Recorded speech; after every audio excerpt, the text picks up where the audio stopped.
You are a Gartner employee, you are enrolled in the 401k plan, but you have no idea if you're doing all of the right things with that plan.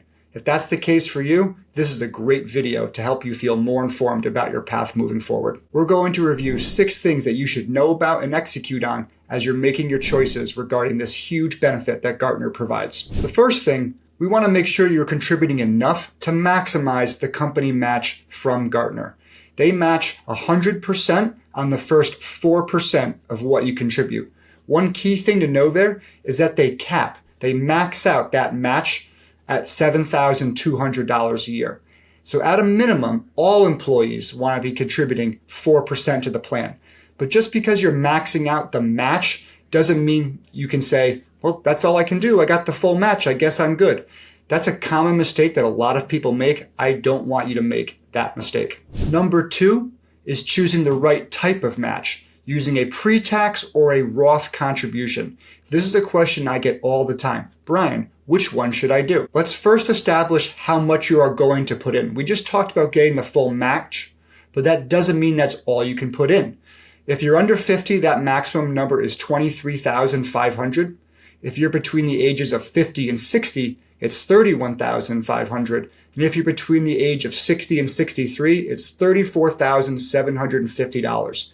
Keep in mind that your 401k match from the company does not count towards that threshold. So once you've established how much you're going to put in, the next choice is, do I make this pre-tax or Roth election? And that really varies depending on where you're at in your life. The answer to this question is informed 100% from a tax perspective. This is where a lot of people get hung up. Should you do pre-tax or Roth?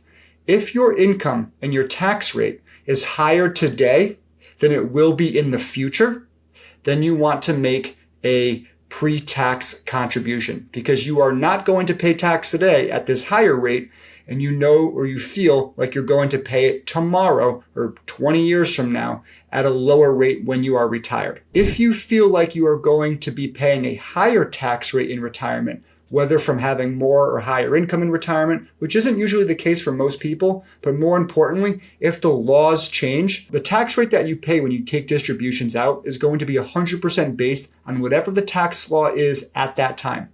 Tax rates are historically low right now, roughly at 100-year lows. So if you think with, say, the national debt situation, that tax rates might be higher in the future, you would be wise to lock in today's lower tax rate so you can pay no tax when you take a distribution out in the future at what might be a higher tax rate then. Generally speaking, if you're in the higher tax brackets in the 32, the 35, the 37% tax bracket, it usually makes sense to defer. Make a pre-tax contribution with this portion of your 401k plan. And so you can take it out at what could be a lower rate in the future. If you're in the 24, the 22% tax brackets or below that, it might make sense to contribute on the Roth side of the plan.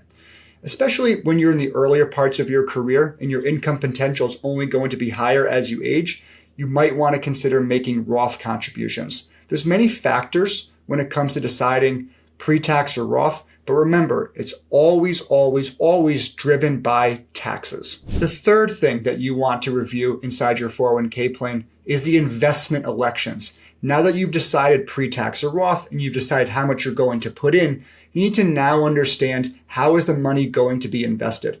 If you are like most Gartner employees, the 401k plan is going to automatically enroll you based on your date of birth into a target date fund.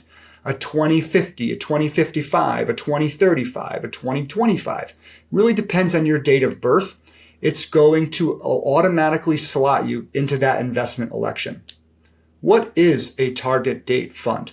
A target date fund is a single security. It's one ticker symbol that has investments inside of it that are generally designed to fit someone who is retiring in that year that comes after the name of the fund. So if you're retiring in 5 or 10 years, it's going to have a more conservative allocation than someone who's retiring in 20 or 30 years. There are pros and cons to these target date funds.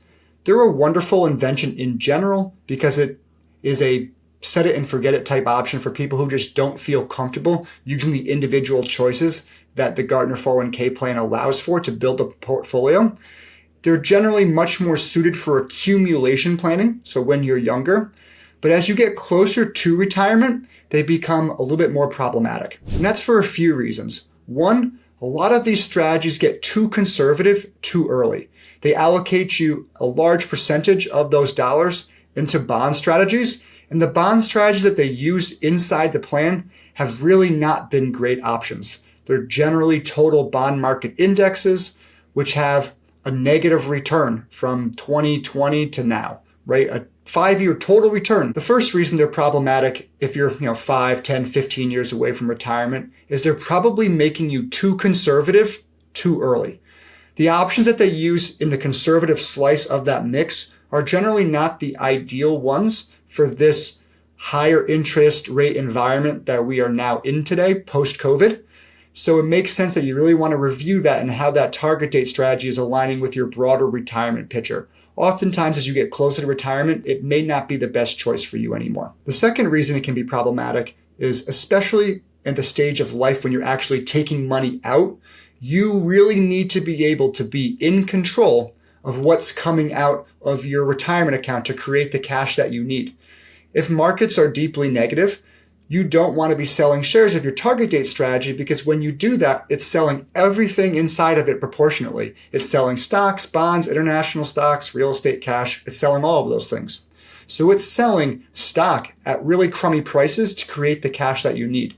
You would be better off, in our view, to be able to go in and intentionally select, this is the asset that we want to sell to create the cash that we need. We don't want to sell stock at a crummy price. We want to allow it the time it needs to come back so we can sell it at a much better price to move it into the safe side or the lower volatility side of our investment allocation to be there for when we need it next. But we never want to be in a position that we have to force sell our growth assets at a really crummy price. If you're using a target date strategy, it doesn't allow you that option. The fourth thing that we want to do is increase your contributions over time. If you're not at those max funding levels that we talked about earlier in this video, we know we want to get you there, right? So if you're at 10%, go to 12%, go to 15%. You could always ratchet it back, right? It's not a permanent election. You're not carving it into stone. So always try to increase that amount that you put away. That deferred gratification, saving today to pay for tomorrow, you will be so happy that you did that years down the road. We have other videos discussing this topic, but if you're a high earner at Gartner, you really want to be considering what we call the mega backdoor Roth 401k. I know that's a mouthful. We've made videos and content specific to this topic because it's so important.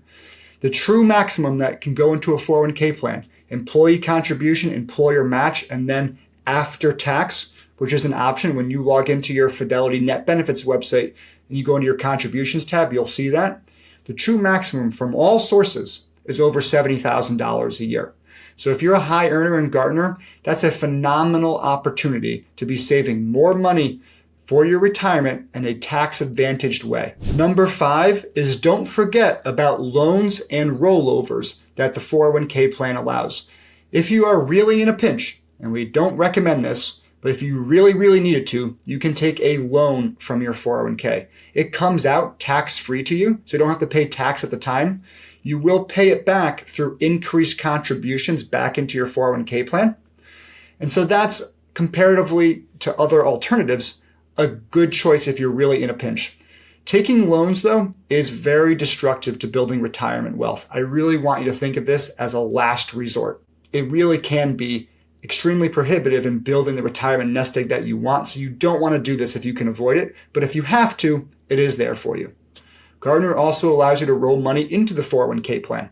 So that might be an option, especially if you have disparate 401k accounts from all these different previous employers. Gartner allows you to roll money into the plan. The sixth thing that you should do is please, please, please check your beneficiaries, especially if you've been divorced. I can't tell you how many times I've looked at Gartner 401k plans and I've seen ex-spouses, ex-boyfriends, and girlfriends as the plan beneficiary. If something happens to you, whoever's name is in that beneficiary slot, that's who gets the money. Right? There's been plenty of finalized IRS case law that says exactly that.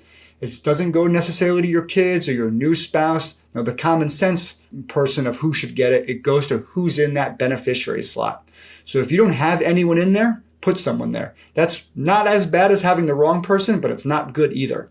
If you have minor children, you might want to talk to your attorney about, does it make sense to establish a revocable living trust?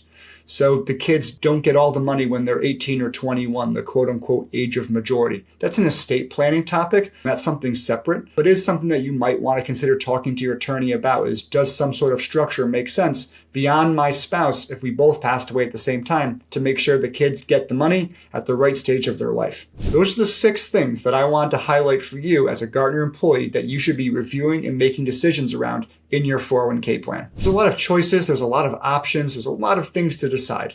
We covered a lot in this video today. There's a lot to know. If you're feeling uncertain as to if what you're doing is the right thing, there's 2 options that we have. You can go to the links page listed below or in my bio, and you can download our 401k guide specific to the Gartner plan.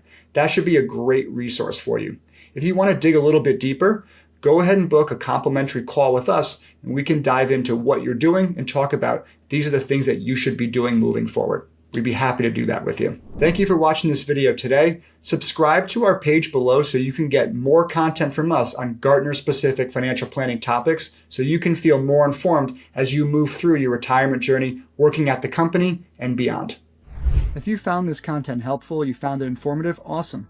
Subscribe to the YouTube channel, connect on LinkedIn.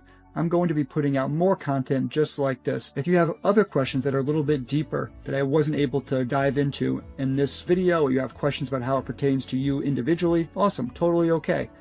Go to the link on my website. There's a space where you can book some time with us. I'd be happy to talk to you about it. Help you as much as I can. It's complimentary. I'll point you in the right direction. If you have other questions, we can tackle those too. Thanks so much for joining us. Have a great day.